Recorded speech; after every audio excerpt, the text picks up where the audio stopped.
Okay, good morning or afternoon, whatever time of day it is that you're watching this video. My name is Mr. Jackson, and I am one of the two music teachers here at Jane Austen College. I'm going to talk to you about what Educas A-level music looks like, and hopefully you'll have a good idea of what we do by the end of this video.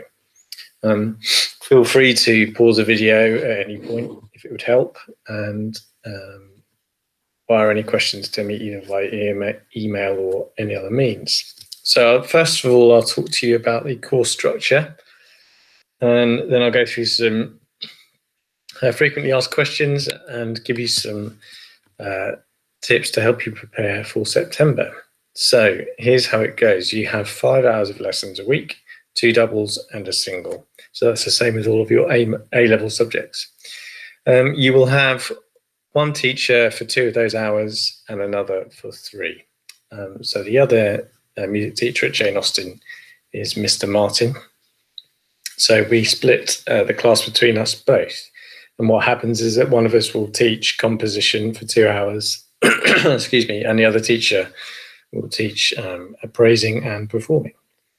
So the course is split into 3 components, very much like a GCSE that you may have studied up to now. So we have performing, composing, and appraising, or you might want to call it listening and appraising.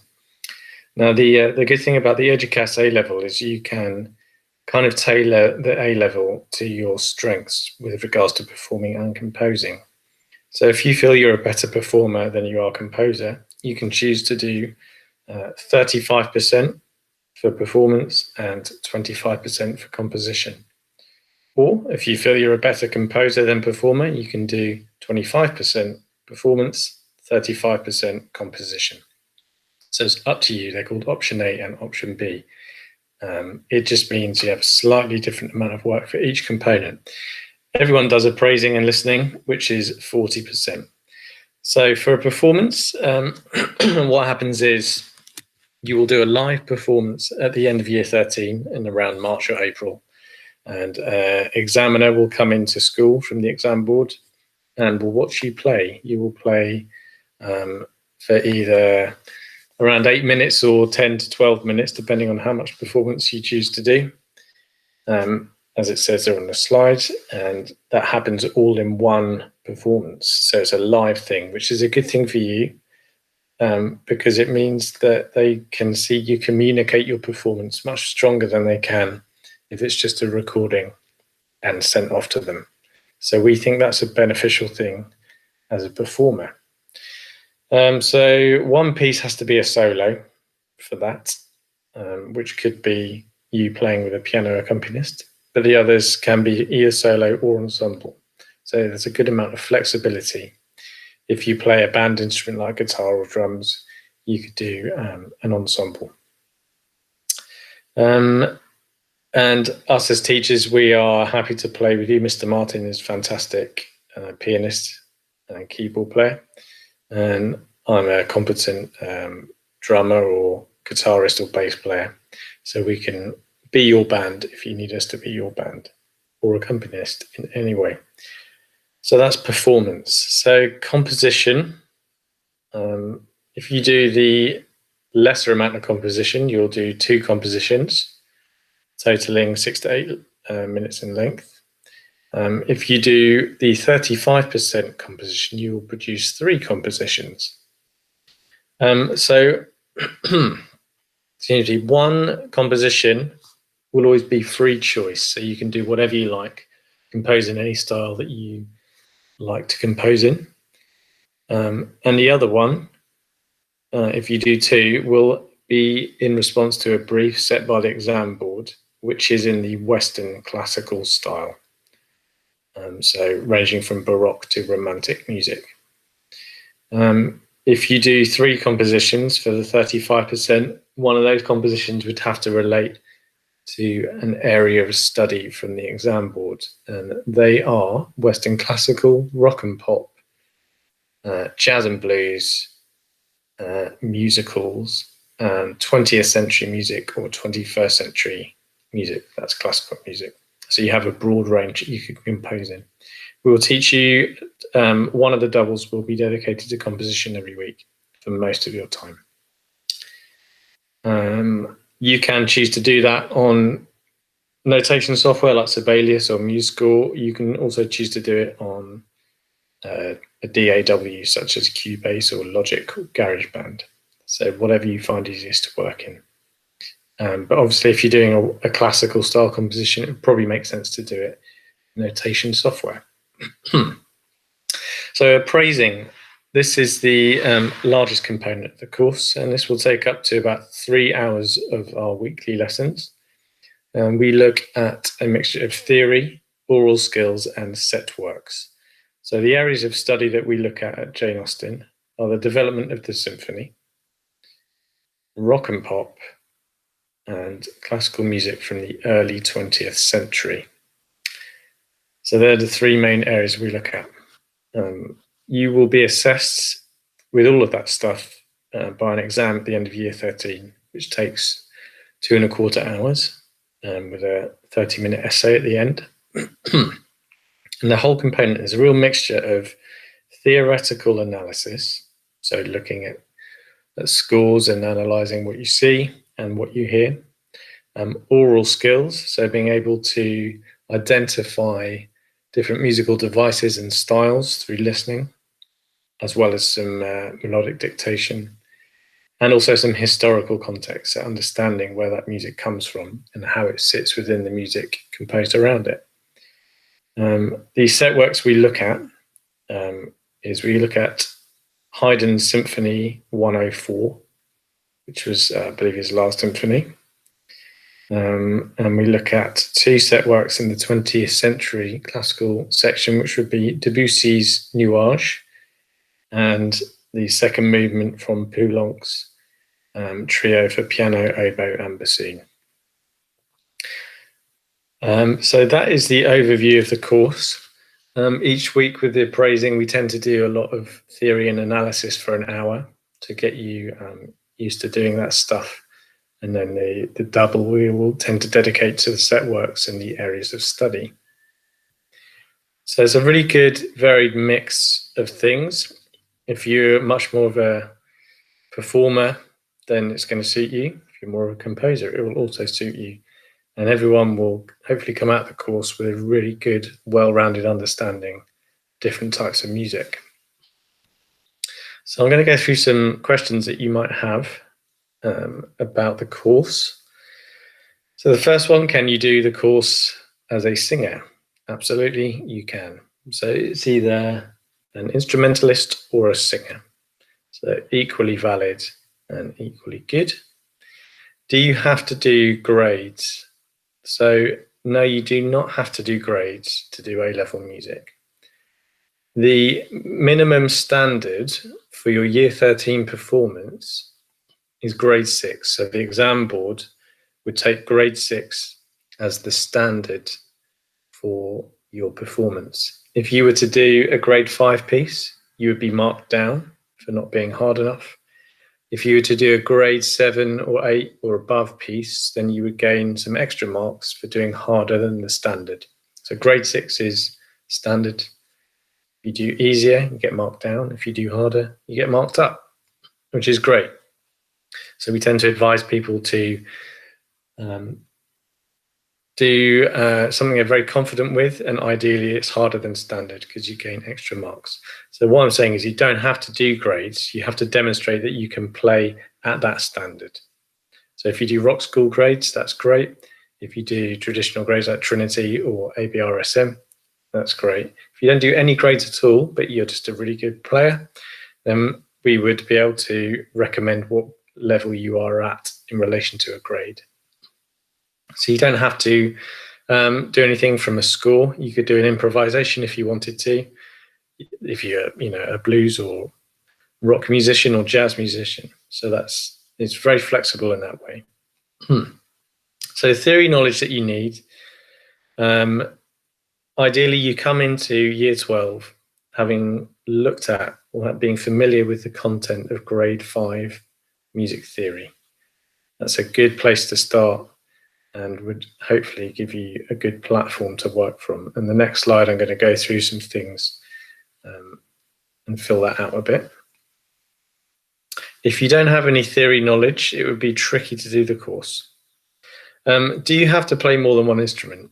No, you do not. If you want to, you can. If you're a singer who also plays piano or flute or whatever, you can do a mixture. We've had a student who was a good drummer and a good pianist and did his performance that way. Or if you play guitar, we also play bass guitar. So you are more than able to do more than one instrument. Just have to demonstrate the standard. Do you have to do composition? Yes, you do. Everyone has to do composition. Everyone has to do performance. Everyone has to do the appraising. As I stated in the previous slide, you get 5 hours of teaching every week. And the expectation at Jane Austen is that you would do an hour of homework for every hour of teaching you receive. So most of you will be doing 3 A-levels, 15 hours of teaching, and you could expect to get 15 hours of homework a week. You might not, and you probably won't most weeks, but that's an expectation you should have. Do you need to have lessons for your instrument or your voice? No, you don't, but it's a really good idea that you do. I'm sure most of you probably do, and will carry on with those. If it's helpful for you to have those in school time, we can arrange for that. We have teachers come in to do individual lessons. But if you just want to carry on with the teacher you've always had, then great. Is it all just theory? No. So it's a real mixture of stuff, and it's a good blend of different disciplines. There is a lot of theory, and you have to be competent in theory to be able to do the exam well, but it's not all just theory. You'll realise when you come in, there's a bit of a jump from the GCSE knowledge level to the A-level knowledge level.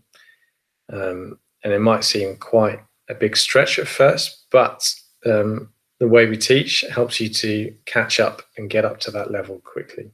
So as I said, the grade 5 theory, if you look at a grade 5 theory sample paper on the internet, that'll give you a good idea of a kind of base of theory you should come in with. So here's some things you can do to help you prepare for September. You can keep playing and practice your instrument over the summer. That's what we always recommend. Play every day. Don't get rusty. Even think about what kind of pieces you might want to start playing in the autumn term. We tend to do a kind of introductory performance assessment, maybe a month or two into the course, where we just take a recording of what you're up to and what you do and give you some feedback on it. So you could start thinking about a piece you might want to play to us in around October. You can have a listen to the set works to help you become familiar with them. So I'll just reiterate those again. You've got Haydn's Symphony 104, which is his London Symphony. It's about 25 minutes long. It's in 4 movements. It's all over YouTube, so you can just go on there and find it. If you listen to that and become familiar with what it sounds like, it's quite easy to listen to, lots of memorable melodies and things. That'd be great.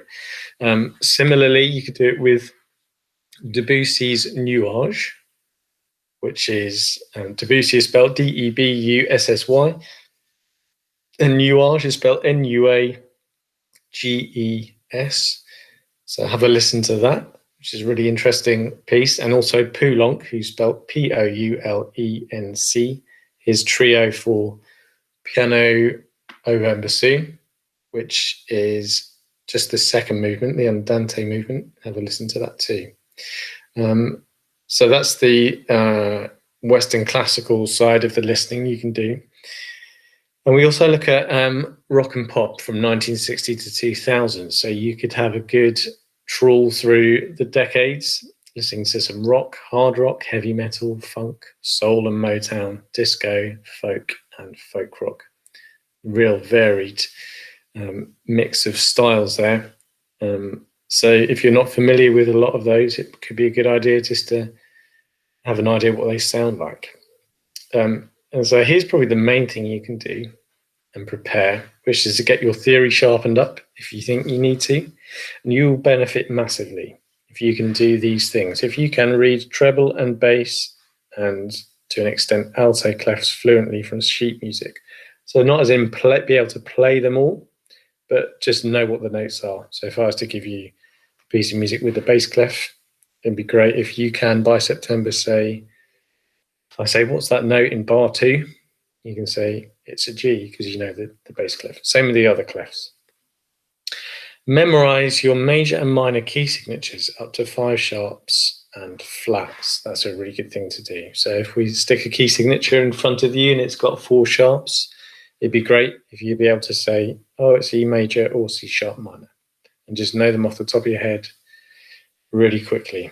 That's going to really help you access some of the theory that we do. Also, it'd be great if you are able to know chords 1, 4, and 5 in each of those key signatures. So if you know that F major obviously has F, it's chord 1, B flat major is chord 4, C major is chord 5. And if you can just recite those off the top of your head, or if I say G minor, and you can say, oh yeah, that's G minor, C minor, and D major. Talking about harmonic minor there. If you know those chords and can recognize them and know that they are there, that's fantastic. A good thing to become fluent with is recognizing chord inversions. So root position, first inversion, second inversion, and third inversion, which is a 7th chord. So an inversion, have a look that up if you're not familiar with those yet. You should be, hopefully. So it's where you have the chord, but written out with different notes at the bottom of the chord. It'd be great if you are able to recognize the instruments of the orchestra fluently. So know what a flute sounds like, know what a bassoon sounds like, know the difference between a trombone and a French horn, just through listening. And also be able to recognize pop and rock instruments fluently. So guitar, bass, drums, different types of keyboard, electric pianos, synthesizers, and perhaps some techniques of those instruments as well. You know, what does a distorted guitar sound like? What does a clean guitar sound like? What does a synth bass sound like? What does a lead synth sound like? You can spend hours on YouTube doing these things, but this would be a great way of starting the course and being prepared. And we can build on that knowledge if you get to that point by September. So, last of all, here's my email address. It'd be great to hear from you and be able to have a bit of contact, so I can send you some things if you want to have access to them. I can send you links to the resources that we use. So you can ask me any questions that I might not have answered in this video as well. I'm more than happy to do that. I can send you the course spec, and I'd be happy to send you examples of composition and performance work from some of our pupils that we have at the moment and that we have had in the past, so you get an idea of what it's like. And I'd really like to know what you play and what level you're currently at, if you have lessons, and what level your theory is. It'd just be really helpful for me to get a good snapshot of what you guys are up to at the moment, because you'll all come from different schools. So that'd be really good for me to know. So I hope this video has been helpful. And like I say, please contact me with any other questions you have at any point in the next 4 weeks, and even over the holidays, and I'll try and get back to you as soon as I can. So I look forward to meeting you in September.